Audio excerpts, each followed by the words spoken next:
Today I'm going to show you how to take your old cowling and make it look super fresh for super cheap. Not all cowlings are the same, but you may find some very useful tips. Watch to the end so you don't miss anything that can help. Mine had a giant decal sticker on it from the 90s, so in order to peel it off, I had to heat it up first with a heat gun. That'll help soften the glue. If you have decals too, I suggest you starting in the corner. That'll probably be the easiest, but be careful, it'll be hot. If yours isn't like mine or you're having trouble, let me know in the comments and we'll figure something else out together. It's important to be patient in order to keep the sticker whole. And another key is to keep heating it up as you peel it back. It may seem like a lot of work in the beginning, but it becomes so satisfying as you watch the progression. Now don't get me wrong, I like when things are done by professionals too, but it's so much more fulfilling and cost efficient doing it yourself. New decals for this specific motor were so expensive.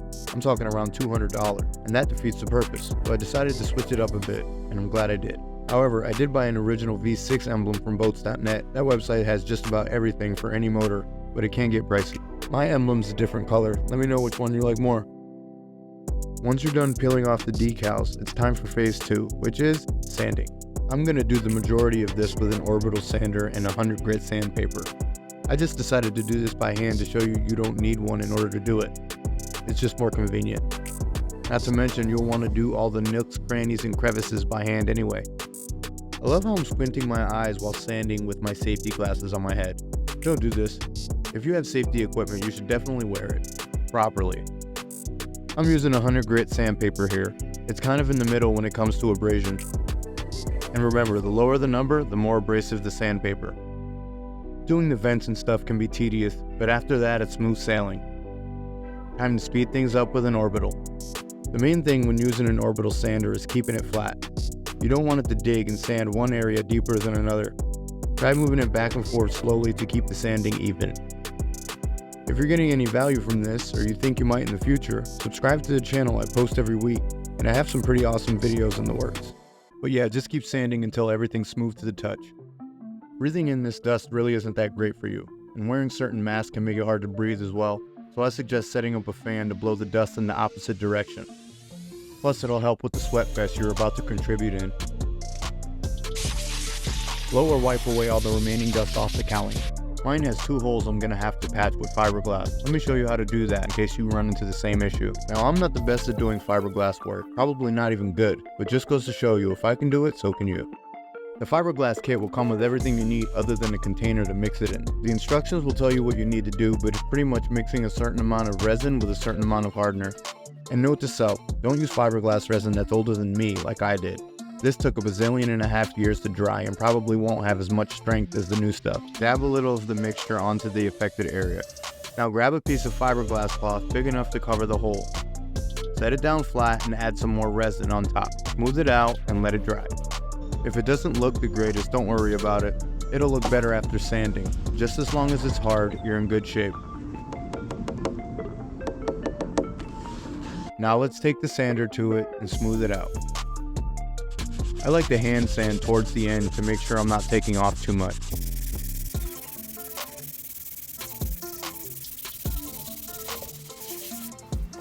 Once you're done with the sanding, blow off all the dust and it's time for the paint prep.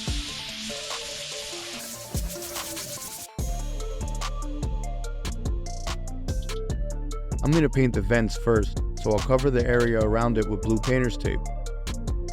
Try and get the painter's tape as close as you can to the edge of the vent or whatever you're trying to paint.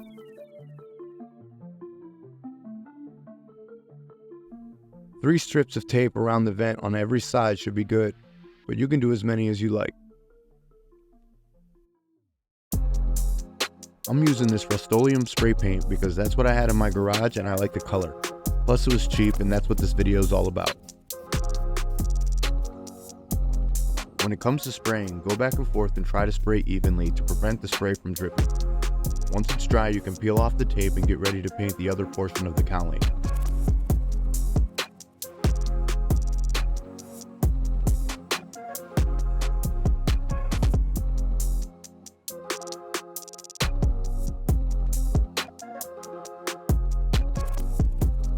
For this part, you'll want to do the exact opposite and tape over the vents. And it's okay if you go past the edges, we'll cut out the extra after.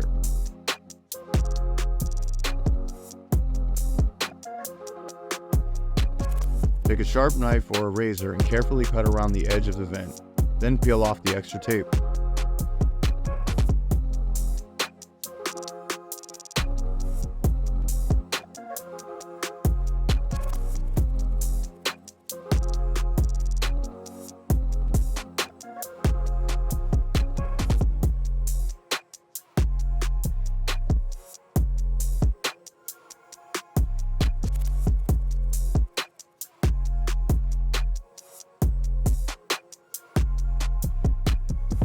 Now here's where the magic happens.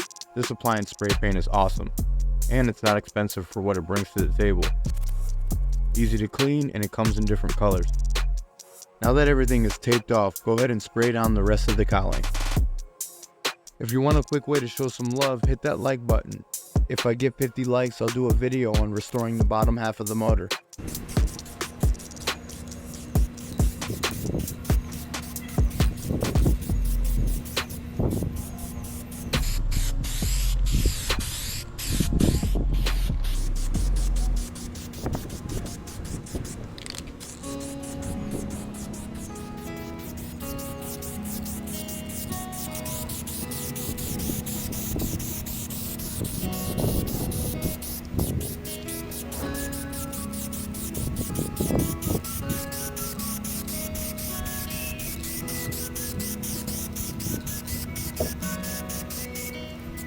Keep spraying as evenly as you can.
When you're done with spraying, you can peel off the rest of the tape.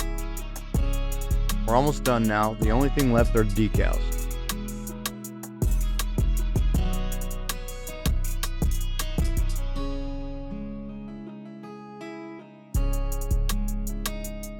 Now instead of spending $200 on decals, I spent $17 on this numbers and letters kit at Bass Pro. Cut them up individually and rearranged them as I saw fit. This is the final product. Let me know what you think in the comments.